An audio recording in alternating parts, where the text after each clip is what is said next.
This week, the Zoom Room boom. But will it continue to bloom? AI gives your webcam the eye. And Paul makes friends with tens of hens.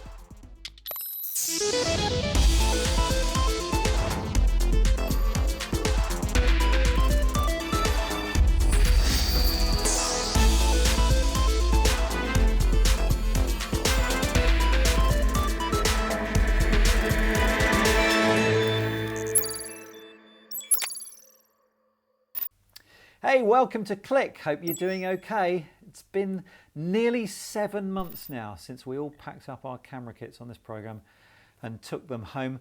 Even back in March, we were being told we needed to get ready for the long haul, but I'm not sure many of us were able to mentally prepare for that properly. How are you doing, Lara? Well, I can't believe it's been that long already. I think there's a strange sense of us restarting this again. I suppose things had gone a little bit back to normal, but now we know that we're going to be continuing for quite a while. One thing that I am starting to feel better about though, and I think quite a few other people maybe as well, is starting to differentiate between home and work life, even though it's all happening in one place. Yeah, it is tricky to get the boundaries right though, I have to say. For example, this is what happens at my place every week. I have to take over the entire living room, and then we have these loud script meetings somewhere else in the house beforehand. Of course, working from home can mean a lot of video calls, and that puts you at the mercy of meetings being interrupted by the dreaded freeze. That, which is really annoying when the person speaking was about to make a brilliant point. I think what Lara was about to say is that Chris Fox has found a new way to keep talking even when your internet isn't playing ball. Hi everyone, thanks for joining today's video call. Hopefully you don't notice anything unusual about my face because this isn't technically a live video of me. In fact, I'm not even looking at the camera. I'm using computer trickery to make it look like I am. What you've just seen is one of several tools being developed by NVIDIA, the graphics card maker, that it hopes will change video calling and make it possible even on really slow internet connections like at my mum and dad's house. Streaming video can use a lot of bandwidth, so the idea here is to send just a few key components instead. A reference image of the caller and tracking data capturing their facial expressions. These can be recompiled at the other end, closely matching the original footage. This is still in development. It only works if you have a static background, and there are a few times where my avatar looked a little bit weird. But this is using a fraction of the data that video calling would. NVIDIA says this technique uses about 3 kilobytes per second of video, although obviously you'd have to layer audio on top of that too. Another benefit of this process is that they can use the face tracking data for other things, like animating a cartoon avatar in real time for you to use in your video call. Although I'd probably choose a more exciting design than this. I've been told on Twitter it makes me look like Jacob Rees-Mogg. They can also use the face tracking data to change the direction you're looking so that you're always facing the camera. The question is this me? I mean, it looks like me and it's controlled by me, but it's not me, it's more of a puppet of me, isn't it? To get philosophical, I called NVIDIA's Richard Kerris and asked him whether using avatars like this might make video calls less personal.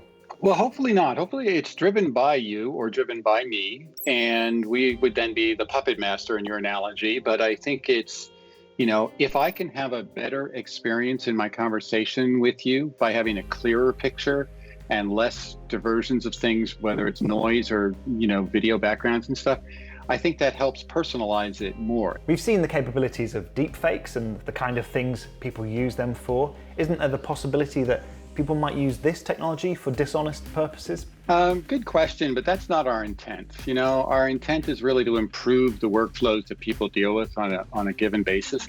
And look, there'll always be ways people can, you can make movies of yourself, just like loop it like this and stuff. I've seen kids in school doing that. My daughter's, somebody got in trouble at school because they made a rather lengthy loop of them paying attention in the class, right? There's always going to be that kind of stuff, but that's not our intent. How do I know you're not using it now? Are you using it now? I'll be right back. I'm going to go get a coffee and you'll just keep talking. No, I'm not using it now. I'm not in the lab. Right now it's in the lab and we're doing a lot of testing on it. And soon we'll have it in early access for a lot of the video conferencing companies and let them focus on what tools and things like that they need for their product to be great. NVIDIA hopes its tools will be integrated in the big video calling platforms. The first one to sign on is Avaya. And we are seeing AI tools creep into our video calling software. We have noise suppression in Zoom and eyeline correction in Apple's FaceTime. But for me, the one AI feature I hope they can add next is one that can eliminate unnecessary video calls. That was Chris. Now, one of the companies that has had huge success during the pandemic is Zoom. It may have been founded in 2011, but it's only really been since March this year that saying you're Zooming someone has become part of everyday conversation. So Spencer has caught up with Harry Mosley, the company's Chief Information Officer, to find out a little bit more about the Zoom boom and how he perceives the future of work. The world changed for pretty much everyone in March, and suddenly most of the world seemed to want to conduct video conferencing en masse. I would imagine that the world changed for Zoom pretty drastically at that point, yeah? One could say so. I mean, if you go back to December of 2019, we had north of 10 million daily participants on the platform. In March, it went to 200 million, and in April, it shot up to over 300 million daily participants on the platform. So if we were running out of capacity in our New York data center, we were able to borrow capacity from our Denver data center. And if that ran out, we could borrow capacity from Santa Clara. Because, you know, sort of as the sun comes up in the east, the data centers in the west are quiet. I want to talk about your virtual background, because that's the thing that's just amazed so many people. Can you explain what's going on? Because it looks to me like it's trying to find the human being, and as I move different objects across my body, you can see it kind of it removes them, which is very clear. It obviously knows that's not part of a hand. That cup is not part of my body, and so it's removing it from my hand. What is going on? It's mapping out my body. It sort of can recognize my face, and it's also focused on this room. But typically, when you walk backwards into the virtual background, you actually disappear into the virtual background. I don't know if you've noticed that. Yep. Because it's the camera is seeing, you know, sort of it's seeing the physical presence. And then it can't see it because it's out of range, and then it sort of lays over the virtual background. It's pretty clever stuff. What Zoom's success shows us is that the world is waking up to remote working, but some companies were ahead of the curve. GitLab is a software firm that helps programmers collaborate on software development and has been all remote since it was founded in 2014. With 1,300 employees living in 65 different countries, it's been developing solutions to the problems other companies are only seeing now. When the crisis began, most companies who shifted to all remote actually saw productivity go up. And this is because everyone was transitioned to a single playing field where everyone had access to the same amount of information, and we were all drafting off of the relationships that we had already built. But now 6 or 7 months into this, if companies are seeing productivity decline, well, you have to understand that many people have been thrust into their homes with a suboptimal workspace. They haven't had time to optimize their workspace. They may even be working at home with a spouse or also kids at home that are also learning. This is a disaster for productivity. So I see it as no surprise that things are starting to dip. I think humanity deserves a round of applause for it taking this long. You can't just cobble together phone calls and Zoom and email and expect work to just happen. You need a central point to funnel all of your work through, but companies now have a choice.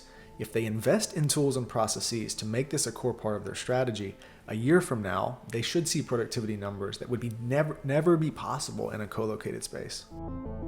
In fact, GitLab has published everything it knows online, so anyone can benefit from it. But it's not just about moving the office to home. So there are a few golden rules to doing remote well. The first is that you have to have complete executive buy-in. Ideally, have at least one or more of the executives that work off-site by default, because remember, your workflows and communication will largely follow how the executives are arranged. So that's step one. Step two is you have to be crystal clear about your values. If you Google GitLab's values, you'll find an extremely comprehensive list of not only our values, but substantiators and how we actually live those values when we don't see each other in person day to day. The company has real enthusiasm to share what it's learnt from remote working, an almost evangelical desire to help others work from home just as well.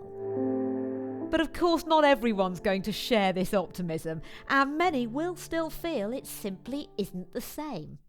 When everybody's working in the office, collaboration is great. When everybody's working virtually, collaboration is great.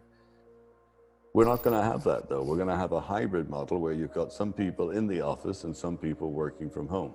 So how do you collaborate across that digital divide? The second thing that doesn't work in this hybrid model is culture breaks down a lot. What do I mean by that? So when you hire new people into the company, how do they get into the fabric of the organization? How do they meet other people?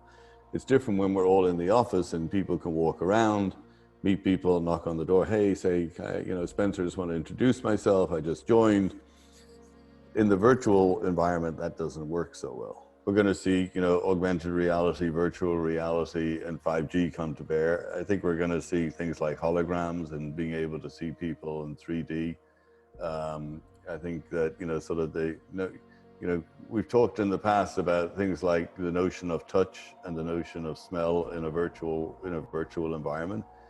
I fundamentally think that we'll begin to see those things in the future too, because 5G is going to enable. We don't know there's a lot of things that we know that 5G will do, but there's a lot of things that we don't know what 5G will do too. And I think that the ability to have a more immersive experience in a virtual environment, I fundamentally believe that we'll see that. Imagine a world where there's let's say there's like a dozen people sort of in your circle that you work with, closely. Imagine a world where you could set this group up and you could have all these people because, that you interact with on a frequent ad hoc basis. Much like when you go into the office, as they come into the office, you see them. So you log on to the network, you see them. You don't hear them, but you can see them. You can wave, you can click them, you can, touch them and say, and then it turns on their speakers, turns on your microphone, you can say good morning. How was your weekend? Much like you would in the virtual office, in the real office. So I think we'll, and then everybody, has a red background when they're, sort of in a meeting or on a call, has a green background when they're not. And so now I see like Spencer's free and because he's green. There are still challenges to forming good relationships if you're only meeting people online for the first time, aren't there? Often it is that sitting down, having a coffee after you've met them online that really solidifies that relationship. I tend to agree. It's like, once you've met a person in person, in the physical world, so to speak, then connecting with them offline in a virtual world works really well. If you're meeting the person for the first time virtually, I think it just takes more effort to sort of create that sort of true collaborative, true relationship like you would if you had met them for the first time physically. Hello and welcome to the Week in Tech. It was the week Google, Amazon, Facebook and Apple all faced criticism in the US following a 16-month-long congressional investigation. The report from Democratic lawmakers argued that the tech companies had too much power and that they must be reined in. The report suggested several changes that could lead to the breakup of the companies. However, Republicans disagreed with many of the report's recommendations. Facebook announced that they are taking action to deal with material relating to the QAnon conspiracy theory. The social media platform banned all QAnon accounts, pages and groups across all its platforms, although they say it will take some time to remove all the content. Facebook also removes a post of President Trump's, where he falsely claims that COVID-19 is less deadly than the flu. Twitter labelled the tweet for violating its rules about spreading misleading information. If you've been wanting to take your VR gaming experience to the next level, this VR treadmill makes your whole body the controller. You run, jump and crouch in place while anchored to a bar, which is then reflected in the virtual space. And finally, if robot news is driving you up the walls and onto the ceiling, well, they're not too far behind. Toyota's latest robot development hangs upside down, helping with household chores like loading the dishwasher, wiping surfaces and clearing clutter.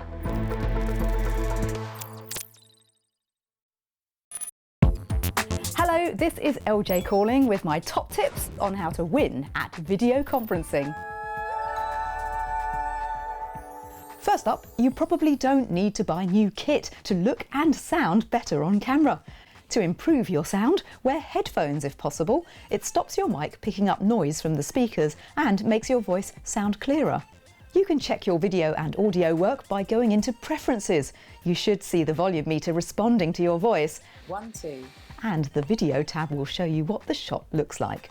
For a better shot, have lights in front of you and avoid having windows behind you if you can. This means the camera won't have to compensate for the bright light in shot. Of course, this doesn't matter at night. To avoid the nostrils from below shot, aim for your camera to be the same level as your eyes. You might like to put the computer on some books or something similar as long as it's stable. It's also a good idea to check there's nothing incriminating in the background. If you do choose to go with a virtual background, make sure your computer is powerful enough and that the background's not going to upstage you, unless of course that's the idea. If you're struggling to minimise background noise, play with the noise cancelling options in the Advanced Audio Settings tab. This can help you clean up your audio. Now you're ready to go live, it's a good time to brush up on some Zoom etiquette. Once you click on the link, you'll either be ushered straight into the conference room or you'll enter the waiting room. If you're presenting, some people like you to keep your video and audio off until asked to enable it. Best practice is to enable video first, then audio. You can use the icons at the bottom of the screen, or if you want to look really smooth, use the keyboard shortcuts to toggle the video and audio. If you like checking on your reflection, move the preview window to the top of the screen near the camera. You're more likely to look like you're paying attention. If you don't have a starring role, you can stay on mute and temporarily unmute yourself by holding down the space bar. If you can, avoid typing on your computer while you're presenting, especially if you're using the internal microphone. We can all hear that clattering unless you're on mute. There's an old saying in TV, always assume your mic is hot or live, so don't say anything you don't want broadcast. And always assume, if you're using the chat, that you might accidentally send your hilarious observation to everyone by mistake. There's currently no standardised way to end a call, though it's perfectly acceptable to wave, or if you want to be discreet, you can type your thank yous and goodbyes in the chat window. Before you go, unless you're wearing wireless headphones, remember that you're still plugged in. That's better. That was LJ. Now, over the past few years, we've found ourselves spending more and more time inside food computers. Now, these mainly involve growing food in special nutrient mixes inside shipping containers. You may remember the strawberries that we saw in Paris and the delicious salad that I tried in Los Angeles. The idea is to both precisely control the growing conditions, but also produce food closer to where it's going to be consumed. But now there's a new idea. It's not about growing fruit or vegetable, but insects. Paul Carter has been to find out more and filed this bug report.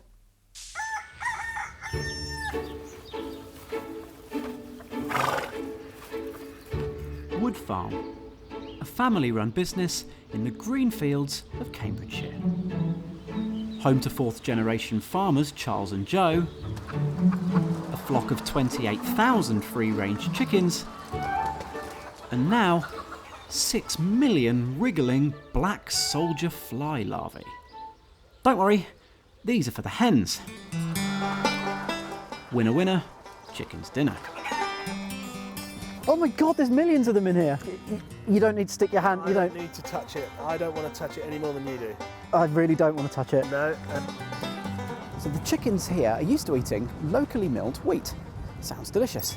But now homegrown insects are on the menu thanks to this AI-connected container farm. It's a system which allows byproducts to be upcycled on-site into high-quality, high-protein animal feed. The climate-controlled system is made up of trays stacked on robotic rollers. Each holds around 20,000 larvae, which get their own snacks of liquid feed. All this is controlled by a panel on the wall, with an app also in development. Typically, industrial-scale insect farms grow and process larvae on-site before shipping to customers. Better Origin, the University of Cambridge spin-out behind this trial, say they want to democratise insect production to farmers themselves. If you think of feed, right, it travels a very long distance to get to the point of farm. Soy usually travels from Brazil, okay? By putting a system on site, you can dramatically cut down on all that food miles. Not only that, you can do it vertically. But the smartest bit of all this is the AI that's monitoring the bugs. A combination of sensors speak with each other, sharing data around temperature, humidity, pH and motion. Computer vision systems analyse how quickly they consume their food and how much they're moving. This information is put through a neural network to detect how each tray of insects is performing, if they need more or less food, or if they are healthy or not, so the farmer can intervene.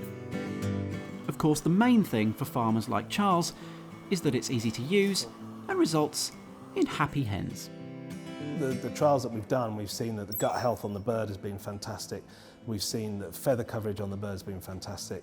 So all round, we think it's probably the best enrichment we've ever come across. Now, it wouldn't be Click if I didn't familiarise myself with the grubs and get in with the hens who've been hiding inside the barn from the rain. Try and get in before they get out. Come on, girls. It's grubs up for the chickens, quite literally.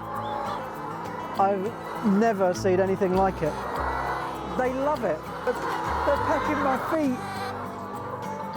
It's a good job I don't have feet.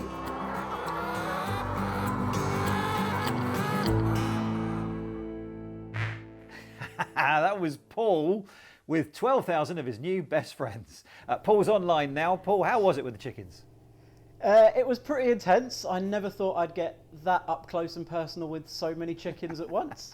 I know that you weren't particularly looking forward to seeing the insects. How did that bit go? Well, I think they sent me on purpose because the member of the team most terrified of insects is me. But fortunately, part of the beauty of the system is that the entire thing is automated. You don't have to touch them. It's, you know, it's all done automatically. They come in big trays, and as you saw, the farmer just takes the trays in and tips the bugs straight onto the floor. So you don't have to get your hands dirty. Oh, we'll get you next time, I promise. Now, as we saw, there is potential for sustainability in this setup, isn't there? There is. I mean, part of the beauty of this system is that it can be integrated anywhere, even on smaller farms. And the idea is that it's going to reduce their footprint and enable them to produce more of what they need to on site, so they're not having to import things like soya from the other side of the world. And the chickens love it, so in theory, you know, everyone's a winner. Well, Paul, thanks for doing it for us. Anyone wants any eggs, by the way, Paul's your man. And that is it for this week. As ever, you can keep up with the team throughout the week. You can find us on YouTube, Instagram, Facebook and Twitter at BBC Click. Thanks for watching and we'll see you soon. Bye-bye.